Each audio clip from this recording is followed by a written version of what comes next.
Hi, I'm Dave Fischer, Extension Dairy Educator, recently retired from the University of Illinois Extension. I'd like to share with you a program on increasing forage intake and how that can make dollars and cents for you on the dairy farm. This is partially a program that was presented at the most recent 2012 Illinois Dairy Summit. To begin with, we first have to just set the foundation and make comment that forages are the foundation of the total diet of the dairy cow.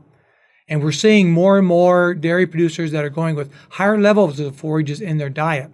50-60% of the ration dry matter for the lactating cows is not uncommon to see on our high-producing dairy herds as well. And certainly, of course, the dry cows and heifers take up a major portion of their dry matter intake as forages. The purpose that we want to discuss here, of course, is that if we try to bring our energy in the diets from grain sources, we have tendency to depress the rumen pH and digestion of the dairy cow. So certainly we want to make sure that we have high quality forages in the ration so that we're able to have a rumen healthy diet. So the question is, how much forages can we feed? Well, the typical extension answer sometimes is it all depends. And truly it does depend. It depends on the quality, certainly the fiber levels. The higher the fiber, the lower the energy. The digestibility. Certain fibers are more digestible, certain feedstuffs are more digestible, which does affect the rate of passage and the palatability. So we're going to discuss a number of those issues and end up with talking about how inventory plays a very important role in how much forages we can feed. And of course, we will depend on the animal body weight and what stage of lactation they currently are in. So as we define the forage requirement, we want to start off by saying forages are our fiber source. They are there to allow the cow to ruminate, to chew her cud, and to function as a ruminant. So the amount of forages in the diet has to be enough for that cow to have a rumen healthy environment. We suggest there are several factors or parameters that you can look at. Probably the minimum of 21% forage NDF in the total dry matter diet is a key that many nutritionists will work with. I sometimes use the minimum of 2% of the cow's body weight. And so if we have a 1,400-pound Holstein cow, we want to make sure we have at least 28 pounds of forage dry matter in that daily diet. And again, this will represent a minimum of 50% of forages in the diet if you have a 50-50 forage to concentrate ratio. But in the future, as we improve forage varieties, as we improve our ability to determine digestibilities and fine-tune them, we'll see that we can approach 65 and maybe even 70% of the total dry matter as forages. As I mentioned just a point earlier, we certainly want to make sure that we have a rumen healthy environment. So that means we have to have enough physical fiber, physical effective fiber in the diets of our dairy cows. So again, depends if you're using long hay or kernel plant processed corn silage. We want to make sure that we're providing at least 5 pounds of feed particles over 3/4 of an inch. And I would suggest over an inch. 5 pounds of feed particles over an inch in length to stimulate that cud chewing. We want to make sure that cow is giving us about 10 hours a day of cud chewing. And as a dairy producer, you need to be looking at your herd to see how well the cows are ruminating. And so at a rest period of the day, not when you're walking the cows to the parlor, not when you're scraping free stalls, but just during the rest period of the day, look at the cows, monitor your cows in the free stall or your setting, see if you got 50-75% of the cows chewing their cud. And again, here, I suggest the more the better. I hope that you have at least 75% of your cows resting and chewing cud. That then will tell us that we are having a good rumen environment. And again, the pHs we hope are over 5.8 or more. But along with feeding forages comes the challenges. It's easy for me to say we need high quality. We need to feed palatable forages.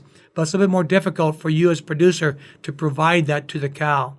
But again, we need to justify ourselves and say our highest quality forages has to be fed to the highest producing cows in order to meet that demand for production and as well as reproduction and growth and maintenance. Again, I suggest we need to minimize that negative energy balance in that first trimester of the milking herd. And so again, we want to make sure that our forages carry a lot of energy so that they can eat a lot of forages and not yet lose weight, as we would suggest happens in negative energy balance. So the management practices that we need to look at is certainly, again, allocating the highest quality forages to the high-producing cows. Forage quality will drive intake. So again, we need to know how digestible those forages are. What is the dry matter digestibility? Is it greater than 70%? We need to be looking at those numbers. We certainly want to use correct processing, kernel processing, so we can maximize the digestibility. And again, we need to look at our silages so we can optimize our fermentation and storages of the forages as well. So these are a few points that we'll consider in the next few slides. Always I have producers ask me, well, what are other people doing? What's happening out there in the field that I can take a look at and see if I can compare it to? Well, this is some interesting survey work pulled together by Dr. Randy Shaver from University of Wisconsin-Madison. Randy, over the last few years, has surveyed some of the top producing herds in Wisconsin. He does this about every year or year and a half, and the most recent survey was done September of 2010. So you can see from the charts here, these cows are not low-producing cows. These cows are ranging from 32,000 to 37,000 pounds of milk in the rolling herd average. And they're not just small herds or large herds. They range from 85 cows up to 2,200, over 2,200 cows. So again, we're starting to say these are good herds. And look at the next line, dry matter intake. These cows are really wolfing down the feed, 57 up to 68 pounds of dry matter per cow per day. And yet we're seeing that based on the feed efficiency, that those cows are putting that intake to work. 1.6, 1.9 is our feed efficiency. Those are really good numbers. As we say, anything over 1.5 is a great feed efficiency for your dairy herd.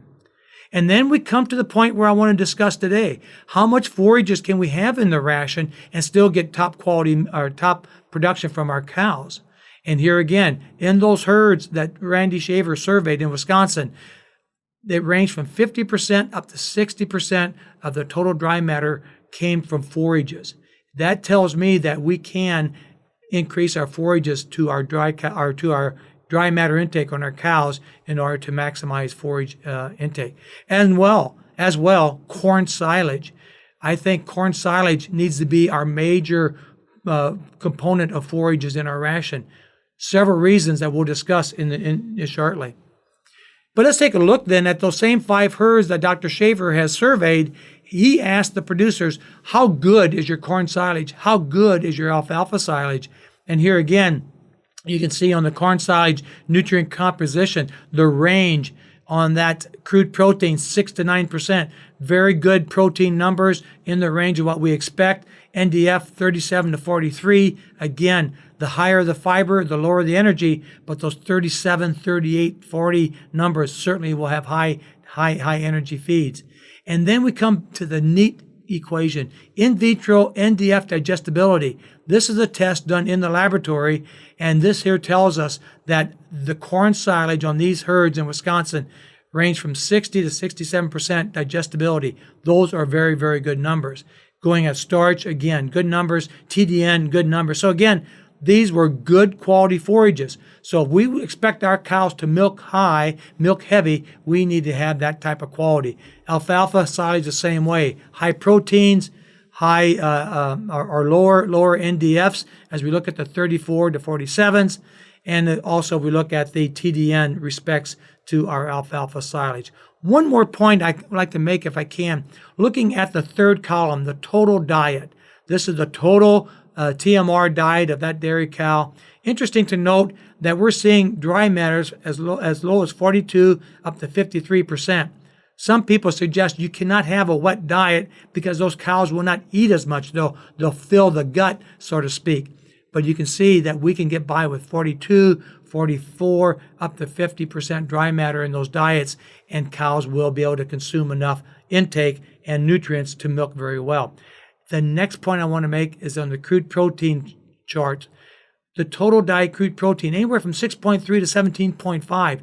Some people say that's too low. I feed 18%, I feed 19% to my high-producing cows. I think the point we want to make here, those high-producing herds in Wisconsin are able to achieve that high production even with the lower crude protein if the diet is balanced. Well, let's take a couple more ganders at looking at the evaluating forages. And again, there's different factors, there's different equations that are being used by the laboratories. And again, keep in mind, many of these are equations. You can use the net energy lactation, OARDA, that is the Weiss equation out of Ohio, or you can use the Schwab-Shaver equation. There's a number of different equations. The point that I want to make out, we need to understand the in vitro digestibility of the NDF and the dry matter. We just need to know how digestible our feeds are in order to make a good evaluation and use tools such as the Milk 2006 equation. So what's this NDF digestibility all about? Well, basically, it does represent the digestibility of the cell wall, the cellulose, the hemicellulose, and the lignin. So again, the NDF is a good signal here as to the amount of fiber in a particular feedstuff, but we want to go one step further, and we want to take that feed sample, incubate it with a rumen fluid and a buffer so that we can actually see what would happen in the actual rumen of the dairy cow. And some labs will use a specific time of 24, 30, or 48 hours. So again, be careful as you compare your feedstuffs that we always compare apples to apples. If you have a feed tested at 30-hour lab procedure, make sure you compare it with another feed at 30 hours. There will be a difference in digestibility numbers, of course, which is understandable if you have it going 48 hours versus 30. So they will vary, so make sure you always are using the same lab to compare your forage quality.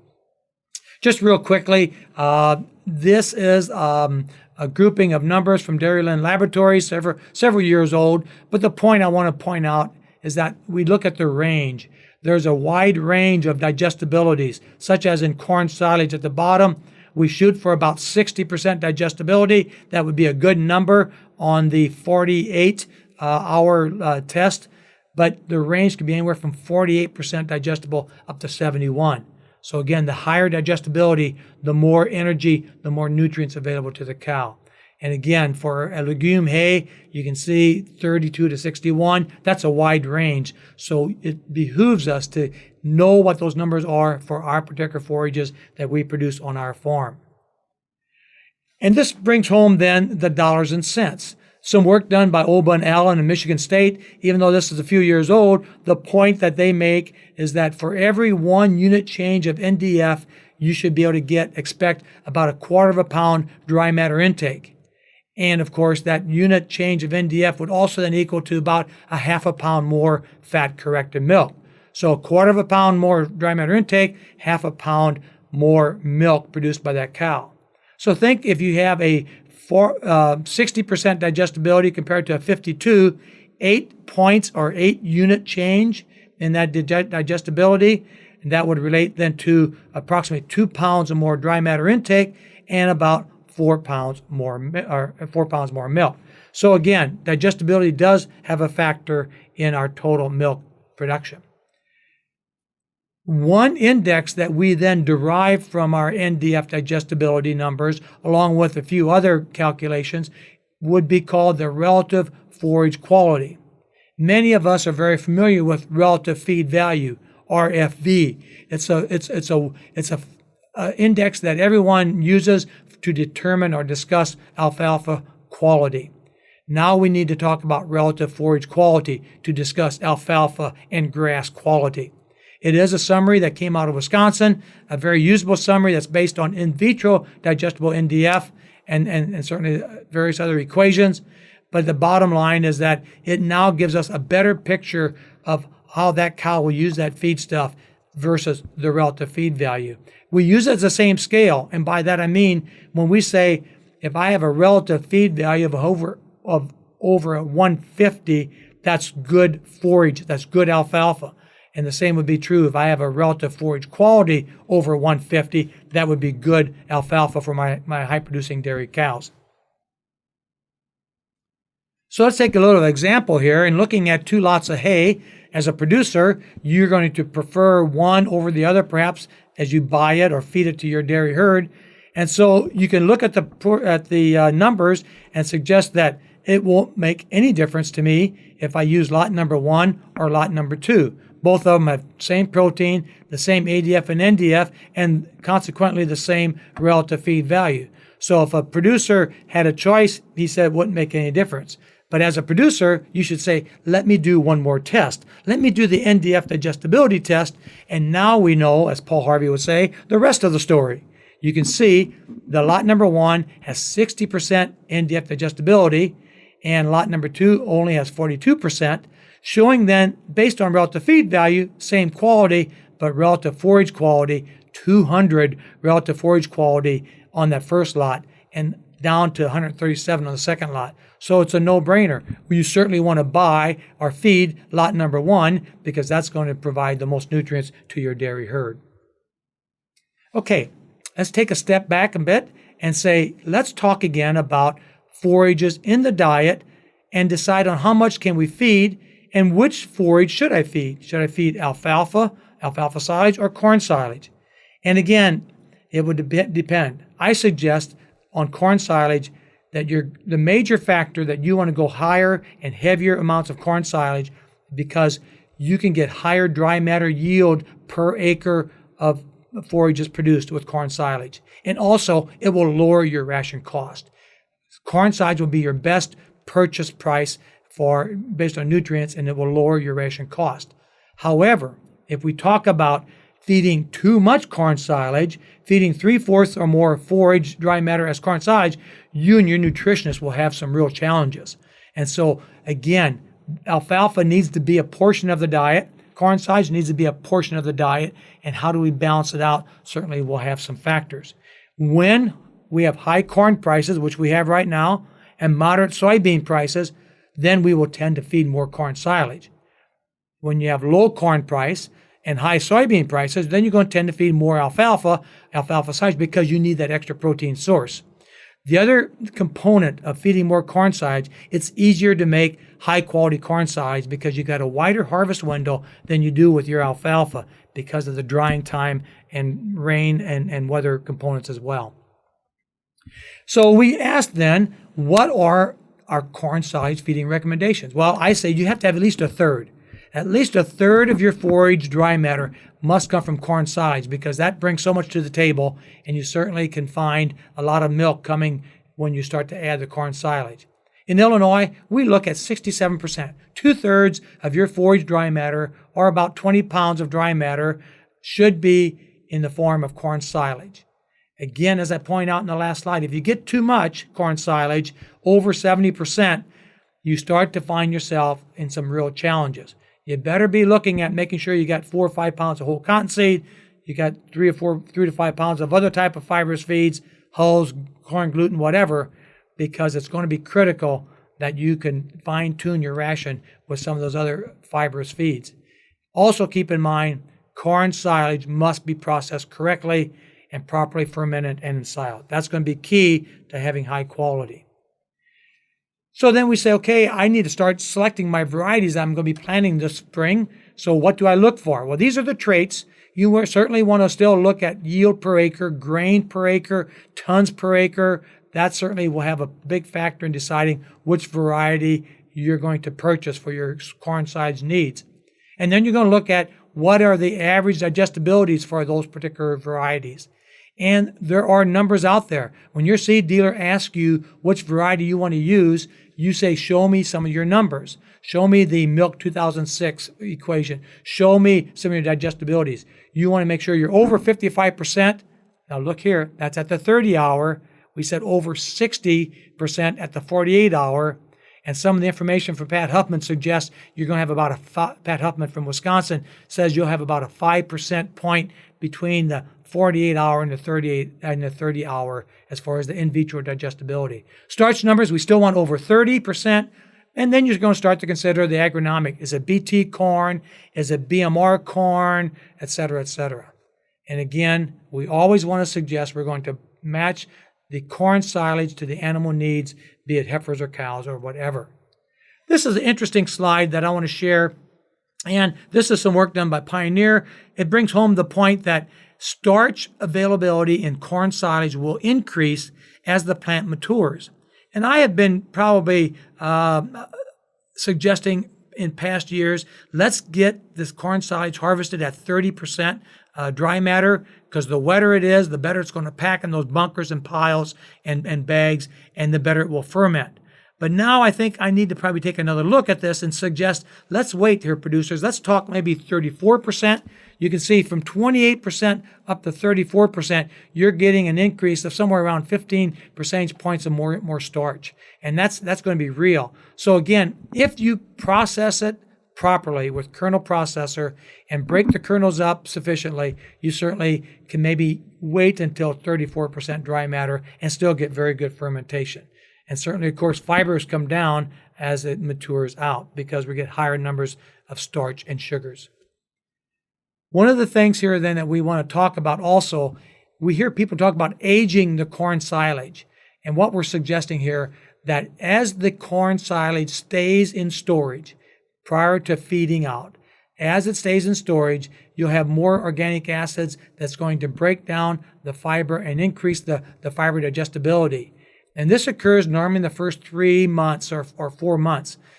As corn silage is stored, more starch is also available.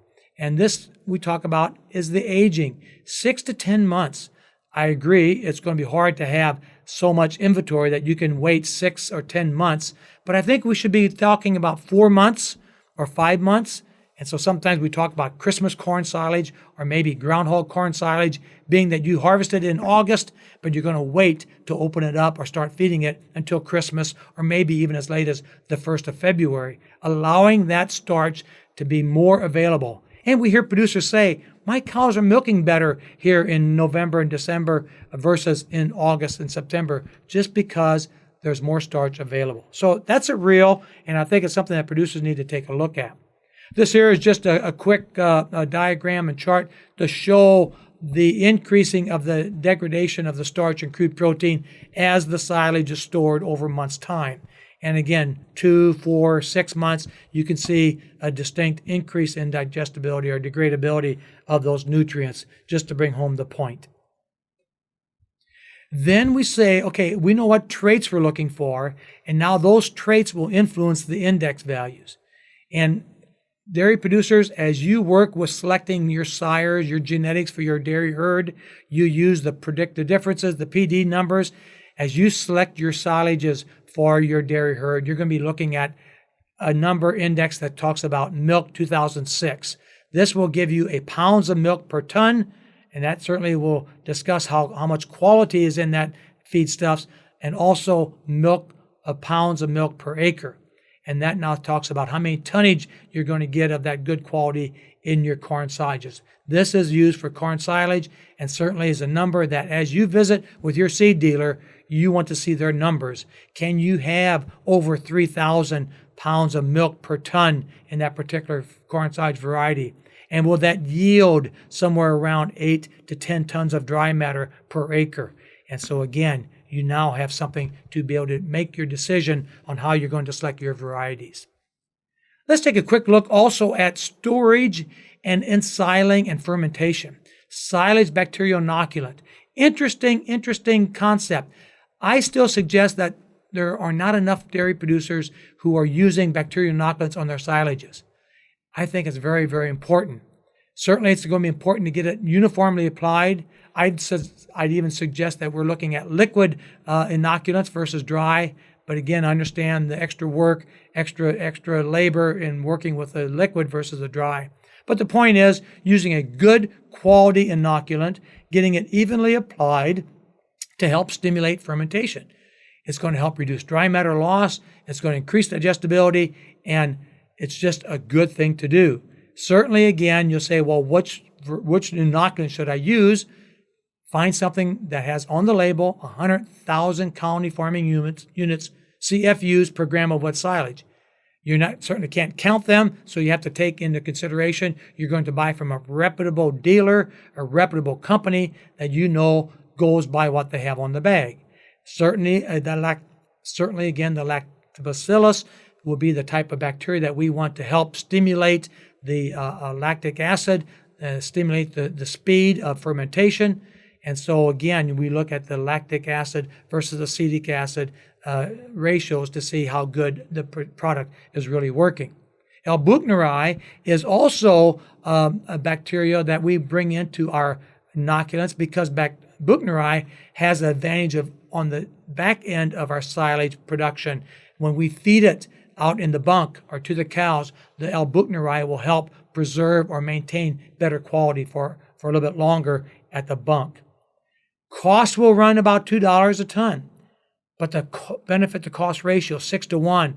So that means every time I give you $1, you'll give me $6 back. That's a good deal. I'll do that all day long. And so we recommend it anytime on all corn silage, all hay silages, all grass silages. And it's interesting, Hoard's Dairyman does a reader survey, and Steve Larson from Hoard's Dairyman had mentioned that the most recent reader survey, somewhere around 82% of the readers said that they inoculate corn silage, and about 70-some% on the haylage. The bottom line, we just need to have 100% of ourselves doing this all the time. This here brings home the point why. I talk about a 6 to 1 benefit to cost ratio. And again, if we look at the dry matter recovery percent, 86 in the control, 89.9 in inoculants, that's about a 3.5% improvement in my dry matter recovery. So if you're chopping 100 acres of corn silage, that's 3.5 acres that you're getting benefit from. You're not losing it because of poor fermentation. And again, look at the increase in digestibility and the bottom line, increase in milk production. So again, inoculants do pay and should be used across the line. A quick comment about corn silage processing. Again, everyone should be having a kernel processor on their silage chopper. If you don't, you're missing many dollars because a lot of the corn energy starch factors are going through into the manure. The point is, if you have a silage kernel processor, make sure it's doing an optimum job. That means greater than 70% of your corn has to be chopped so that the starch will pass through a screen that's greater than 4.75 mil. It's about a number 4 screen. So again, make sure you're chopping it. Make sure that you're getting all the kernels busted up and you're getting all the cobs broken into several pieces. Again, this slide suggests 95% of the kernels need to be cracked or crushed. I suggest when you're chopping corn silage and you grab a handful out of the chopper there, you don't want to see any corn in that corn silage. If the corn is there, you know you got 150, 200 bushel corn. It's in there, but you don't want to see the kernels. That means you've got it processed correctly. 3/4 inch theoretical length of cut works well with about the rolling of about as thin as a dime, 1 to 5 millimeters. Break up the cobs. We certainly don't want to see those big clunkers out there in the feed bunk. So we're getting to the point now where we say, well, let's plan our forage program. And we certainly have to plan it. You have to plan ahead. You have to have enough supply on hand to increase. If you believe what I'm telling you and say we need to increase corn silage, you better have an extra bag of corn silage out there. And certainly you need to have your nutritionist and yourself on the same page so that you can adjust the forage intake. Your nutritionist knows what's going on, and you're going to watch the cows and make sure that the milk and milk components are progressing upward, and also that you're making track of your intake and refusals to make sure there's no cow sorting. So again, plan ahead. You don't go home tonight and start feeding 10 more pounds of corn silage and then come mid-July and you run out because you didn't have enough inventory. Plan ahead. And the bottom line, know your cost of production. Let's take a quick look at that if we can, and then we'll finish out. Alfalfa production cost in Illinois, I figure, is about $112 per ton. That is alfalfa. That's your establishment, your maintenance, your fertility, your weed control, your insect control, and your harvesting. And that's also assuming we're getting 22 tons of baled hay over a 4-year period. That's 6 tons in my second, third, fourth year, and 4 tons in my established year.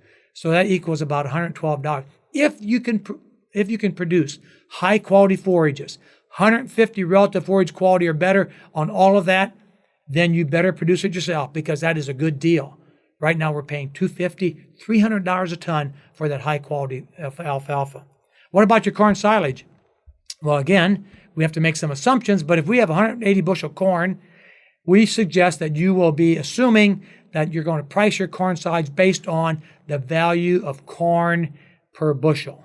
And right now we're looking at $6.10 on my example here, $6.10 per bushel of corn if I sell it as shelled corn.